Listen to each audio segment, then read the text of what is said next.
Welcome to the September Speed Paint. This time we are working on the Dogfight painting.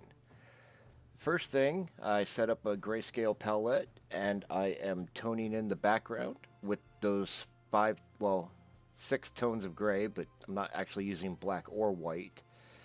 Just getting some of the shading in that wasn't in part of the line drawing. And now I've added a gradient map over those rocks in the background, and I'm painting in the floor, and more painting on the floor. And so this is just the first rough pass. Basically, I'm getting in the grayscale, some of the values that I want to use, and once I've got those values in place, I'll use a gradient map over the top that converts those grays into a set of colors that I can pick at various intervals along a bar there.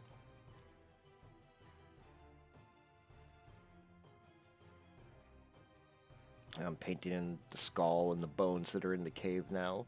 So these dogs are some nasty dogs. That's why this guy's in here with his axes. He's actually tracked one of those dogs back in here after having wounded it outside. And he's about to be ambushed from behind by the other three dogs.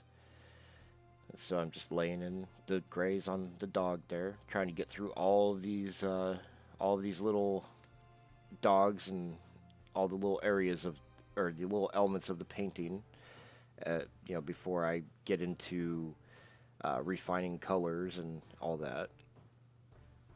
Starting on the warrior, starting with his skin, just getting the values again.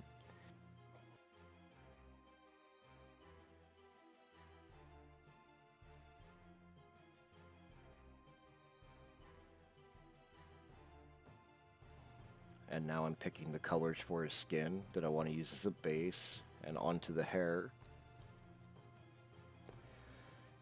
And through all this process, I'm just using those grayscales that I have in that little block on the side, and I'll move it around as I need to.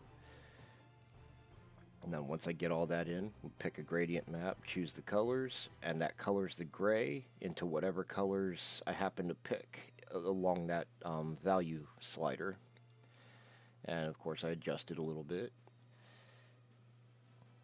And getting into the armor here. And this whole scene's a little bit tricky because there really would not be anywhere near this much light in the scene, but it would not be a very good picture if we just made everything black.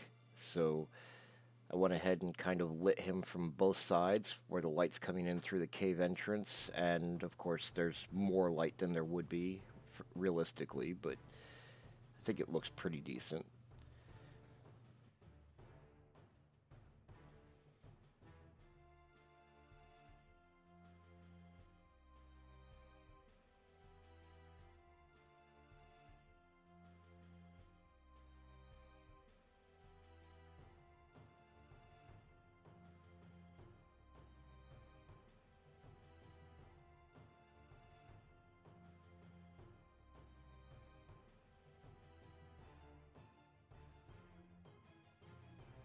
And now I'm beginning to clear out some of that blue color from the cave opening, because I want that cave opening to be bright white, since that's the light source. It's just going to be this bright glow that comes into the cave.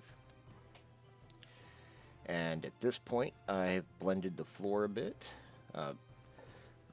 Okay, now I'm making selections and clearing out some white, trying to get rid of some of that paper texture, because I wasn't too happy with the paper texture in the image.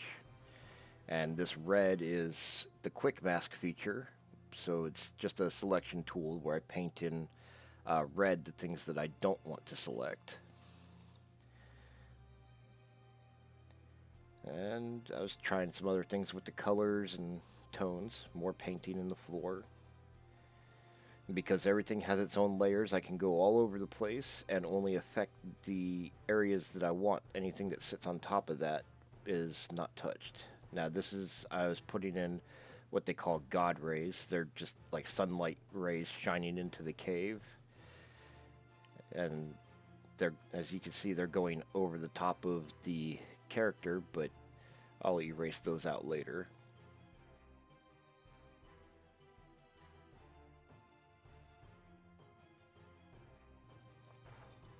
And more selections, and the quick mask again. And at this point, I've been adding some more colors into everything, trying to get it out of that really limited color gradient map that I used. I just wanted to add some extra colors to kind of make things a little more visually interesting. I decided to take the armor down a lot darker and add some red into it, or like a reddish brown color for the really dark areas. I'm also painting in a little bit of like texture and depth in some of those nicks and cuts that I put in the ink drawing, or well, it's all pencil drawing. I'd never actually inked this one. If I did, the image would have been a little bit cleaner. And of course, working up some of those highlights. You gotta make it shiny armor so he stands out in the darkness.